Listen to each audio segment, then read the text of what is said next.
হিরোর সাথে আমার একটা দৃশ্য ছিল, অ্যাকশন দৃশ্য।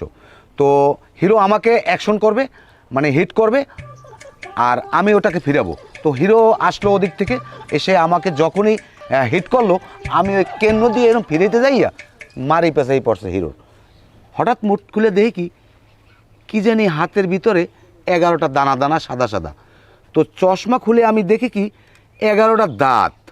তো আমি চিন্তায় পড়ে গেলাম, এই দাঁতগুলো কার হতে পারে। পিছন থেকে বাওয়াত পস করে হিরো ঢুকিয়ে দিয়ে বলল, ভাই এই দাঁতগুলো আমার, দয়া করে প্লিজ আমাকে দিয়ে দেন। বলেন তো কি ইন্টারেস্টিং, বলেন তো। অনেক ইন্টারেস্টিং ব্যাপারটা আসলে ইন্টারেস্টিং, দাঁত ভাঙার ব্যাপার। আমার লাইফেও না এরকম একটা ইন্টারেস্টিং ঘটনা আছে, আমি আপনাকে শেয়ার করছি, আপনি শুনুন।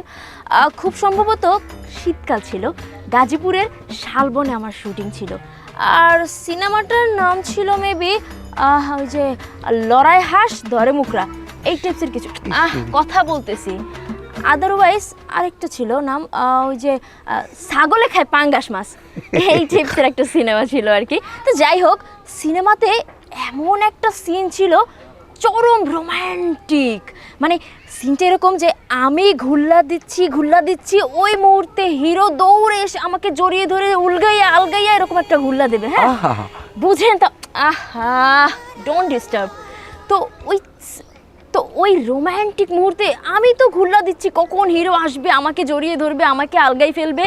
তো হিরো আসছে, আমি ঘুল্লা দিচ্ছি, হিরো ঠিকই আসলো, কিন্তু হঠাৎ করে আমার থেকে 1 বিঘা সামনে এসে হিরো পজ দিল। বুঝলাম না কি হলো, হঠাৎ করে তাকিয়ে দেখি হিরোর পা থেকে মাথা পর্যন্ত হাই ভোল্টেজে কাঁপতেছে। তখন বুঝতে পারলাম যে হিরো আসলে আমাকে জড়িয়ে ধরবে। সম্ভবত নতুন ছিল, অনেকটাই নতুন ছিল, মানে ওইটা তার প্রথম সিনেমা ছিল, এই জন্য তার সাহসে কুলাই নাই যে সে আমাকে জড়িয়ে ধরবে। ব্যাপারটা কতটা ইন্টারেস্টিং বলেন তো। আমি তো তখন চলে এসেছি, এত হাসাহাসি বর্দা করছিস, দেখি টিস্যুটা দাও। না আমাদের একটা ইন্টারেস্টিং একটা গল্প বললাম আর কি, এই আর কি। দেখ সিনটা মনে হয় ভালো হইছে আমাদের, ঠিক আছে, ভালো কিছু পাইছি, দুর্দান্ত।